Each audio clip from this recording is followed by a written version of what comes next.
Shedeur Sanders and Browns threatened drastic decision against New York Giants after rookie QB's pre-draft admission. In his final college game at the Alamo Bowl in December 2024, Shedeur Sanders stepped onto the field wearing custom New York Giants cleats, deep blue and red, with the iconic New York logo stitched proudly on the sides. They weren't just a fashion flex. They were a subtle nod to possibility, to admiration, maybe even to ambition. At the time, it felt like Sanders saw himself in blue. Fast forward 5 months, and that same franchise is now at the center of a brewing off-field storm. The admiration is long gone. In its place, silence, legal threats, and the kind of story that turns draft drama into something far more personal. Shedeur Sanders is battling more than just a depth chart. He's waging war against a narrative. Back in February, during the NFL Combine in Indianapolis, the Colorado star didn't mince words. Asked about what teams could expect from him, he fired back with trademark swagger. "If you ain't trying to change the franchise or the culture, don't get me." It was bold, confident, maybe even calculated. But for some NFL brass, especially those in New York, it rang as arrogance. The Giants, reportedly unimpressed, took matters into their own hands. In one of their official pre-draft meetings, head coach Brian Daboll's staff allegedly handed Sanders an intentionally flawed play install, riddled with errors designed to test attention to detail. According to multiple sources, Sanders didn't catch the trap. The Giants weren't pleased. According to NFL insider Wesley Steinberg, the footage of the Giants' interview with Sanders is so bad that both the Browns and Sanders' family have threatened legal action if it ever goes public. Shedeur Sanders admitted a change of heart about the Giants. The entire ordeal seems to validate what Sanders suspected all along. Despite a last-minute workout with New York, he had a gut feeling the Giants weren't the right fit. And he said as much. While the Giants worked out Shedeur Sanders the week before the draft, Sanders sensed much earlier that New York probably wasn't in the cards for him, reported ESPN's Jeremy Fowler.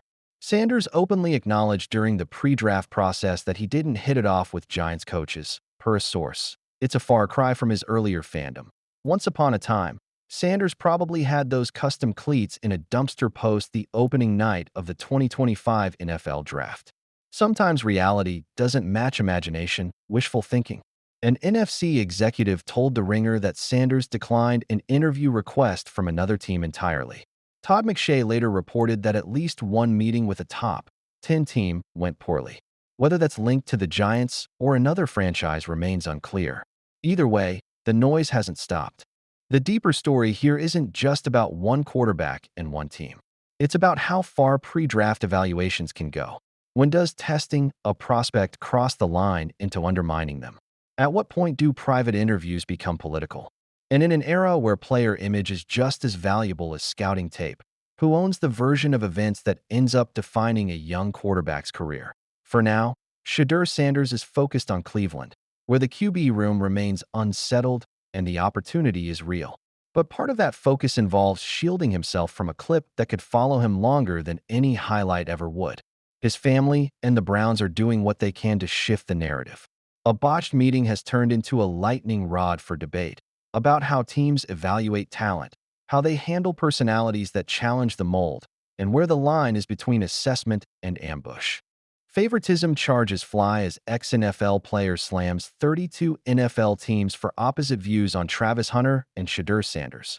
Well, Shedeur Sanders' draft fall will be a storyline for ages.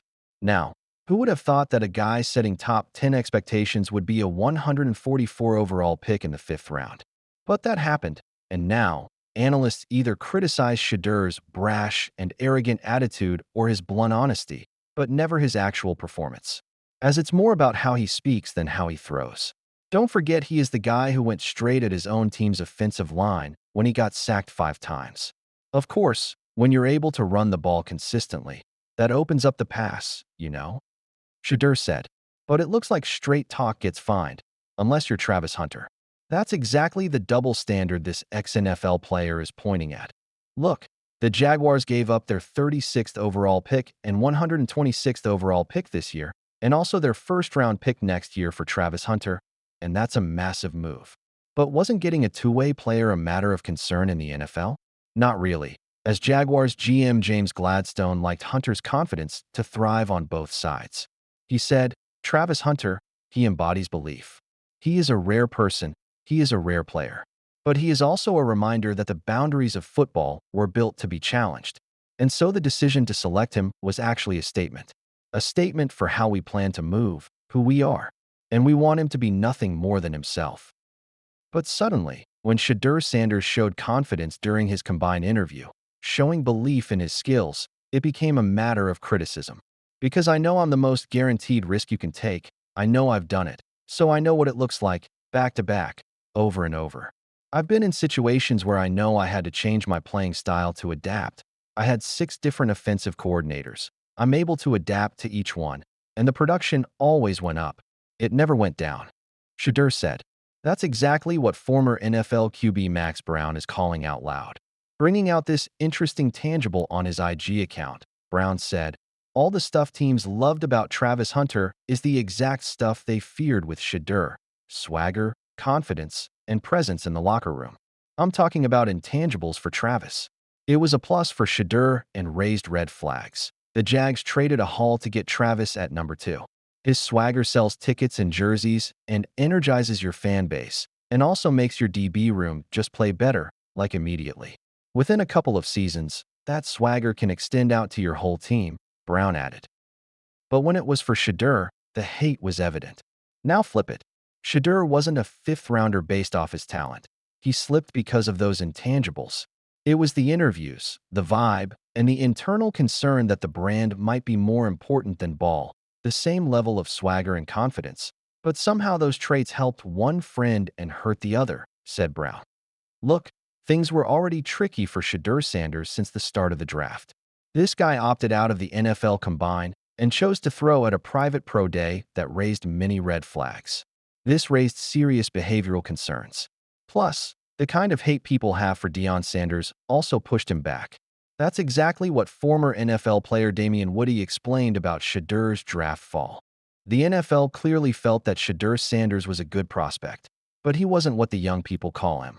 And then on top of that, you factor in all the celebrity and everything that comes with Shedeur Sanders. That is the ultimate recipe for why you found yourself in the 5th round. But despite all that, the Cleveland Browns couldn't pass at him despite having a QB-heavy team. Browns GM Andrew Berry pulls the trigger during the draft, trading picks 166 and 192 to move up and select Shedeur at 144. This bold move surprised many, especially since Cleveland drafted Dillon Gabriel 2 rounds earlier. But Berry saw immense value in Sanders, believing he'd outperform his draft position. A guy that we think can outproduce his draft slot, he explained, prioritizing potential over filling a need. Dak Prescott's 2016 success offers a similar example. Dallas drafted him 135th overall, an opportunity knocked.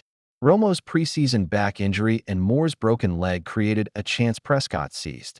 13 wins, Rookie of the Year. The Cowboys haven't looked back. But here's a big question. Will he be able to see the field this season with such high competition? Shedeur Sanders' future with the Browns seems tricky. The 5th-round selection of Shedeur Sanders by the Browns in the 2025 NFL Draft surprised many, ending his Day 3 slide. High expectations followed him into rookie minicamp, where many anticipated early reps. However, Dillon Gabriel, a 3rd-rounder from Oregon, Oklahoma, and UCF, surprisingly started Friday's team drills, taking the first 6 snaps while Sanders watched.